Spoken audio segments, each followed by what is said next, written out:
Cyber crime ద్వారా ఆన్లైన్లో cyber నేరస్తులు మీ ఖాతా నుండి డబ్బులను దోచేస్తే ఎలా తిరిగి పొందాలో Telangana cyber security bureau legal services అథారిటీలు మీరు మోసపోయిన డబ్బులను తిరిగి పొందడానికి ఎలా కృషి చేస్తాయో ఈ వీడియోలో స్పష్టంగా తెలుసుకుందాం.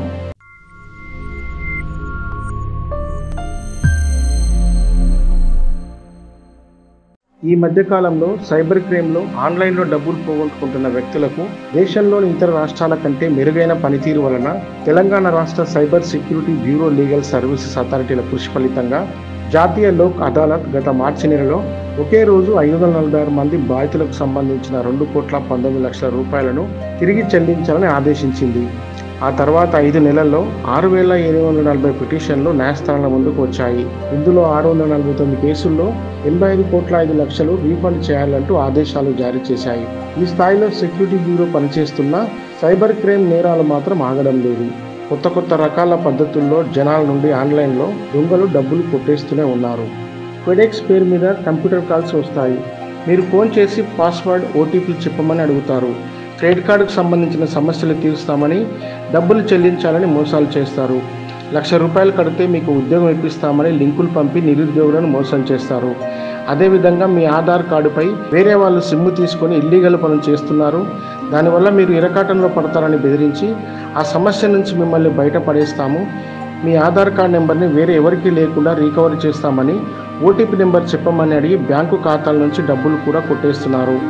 ఆన్లైన్ బెట్టింగ్ యాప్లు, గేమింగ్ యాప్లతో యువత ఎక్కువగా నష్టపోతున్నారు. ఎన్ని జాగ్రత్తలు తీసుకున్నా కొత్త ఆలోచనలతో, కొత్త విధానాలతో సైబర్ నేరగాళ్లు బ్యాంక్ ఖాతా నుండి డబ్బులు కొట్టేస్తూనే ఉన్నారు. వీరి పనే ఇతరుల ఖాతాల నుంచి డబ్బులు కొట్టేయడం. అందుకే కొత్త ఆలోచనలతో ప్లాన్ చేస్తుంటారు. వీరి తాకిడికి నిమిషానికి 2 సైబర్ క్రైమ్ కేసులు నమోదవుతున్నాయంటే పరిస్థితిని అర్థం చేసుకోవచ్చు. మరీ ముఖ్యంగా సైబర్ క్రైమ్లో బాగా చదువుకున్న వారు, డాక్టర్లు, లాయర్లు, ఉద్యోగస్తులు మరియు సాఫ్ట్వేర్ సంస్థల నిపుణులు బాధితులుగా ఉంటున్నారు. సైబర్ క్రైమ్లో చదువుకున్న బాధితులు 70% ఉంటే అందులో లక్షల్లో జీతాలు తీసుకుంటున్న 56% మంది బాధితులు ఐటీ ఉద్యోగులే ఉంటున్నారంటే పరిస్థితిని మనం అర్థం చేసుకోవచ్చు. హైదరాబాద్, రాచకొండ తర్వాత బాధితులంతా సైబరాబాద్కి చెందిన వారే ఉన్నారు. వీరు 2023 సంవత్సరంలో 232 కోట్ల రూపాయలు ఆన్లైన్ మోసాల ద్వారా పోగొట్టుకున్నారు.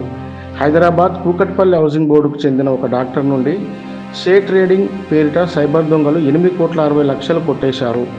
కొండాపూర్లో నివసించే ఓ సాఫ్ట్వేర్ కన్సల్టెంట్ షేర్ మార్కెటింగ్ నకిలీ యాప్లో చేరి 5,20,00,000 నష్టపోయాడు.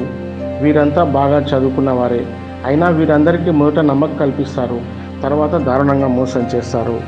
ఈజీగా మనీ సంపాదించాలనుకునేవారు, ముఖ్యంగా నిరుద్యోగ యువత సైబర్ దొంగలు చూపెట్టే ఆశలకు లొంగిపోయి ఎక్కువగా మోసపోతున్నారు. తమ జీవితంలో సంపాదించుకున్న డబ్బులను, ఆస్తులను అన్యాయంగా పోగొట్టుకుంటున్నారు. ఆత్మహత్య చేసుకొని చనిపోతున్నారు.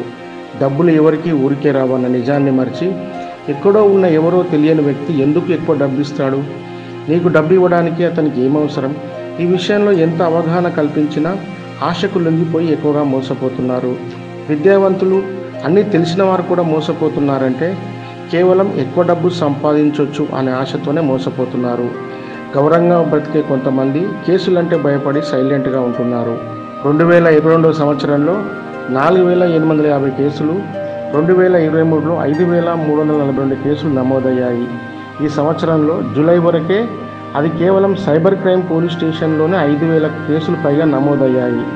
మరి ఈ సంవత్సరం పూర్తయ్యే నాటికి ఎన్ని పెరుగుతాయో చెప్పలేని పరిస్థితి ఉంది.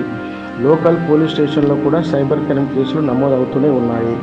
సైబర్ క్రైమ్ కేసులు పెరుగుతుండడంతో 5 సైబర్ క్రైమ్ పోలీస్ స్టేషన్లను కొత్తగా ఏర్పాటు చేసేందుకు ప్రభుత్వానికి ప్రతిపాదనలు పంపినట్లు సైబర్ క్రైమ్ శాఖ తెలిపింది.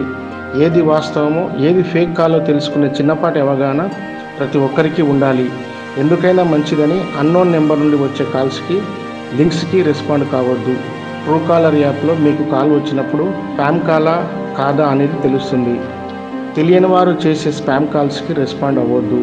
తెలిసిన వారు, వారి కుటుంబాలకు, తెలియని వారికి గ్రామాలలో, పట్టణాల్లో అవకాశం ఉన్న చోట అవగాహన కల్పించాలి. సైబర్ క్రైమ్లో డబ్బులు మోసపోయినట్టయితే ఈ విధంగా చేయాలి. అకౌంట్ నుంచి డబ్బులు పోయినట్టు గుర్తించిన వెంటనే 1930 హెల్ప్ లైన్కి ఫోన్ చేయాలి.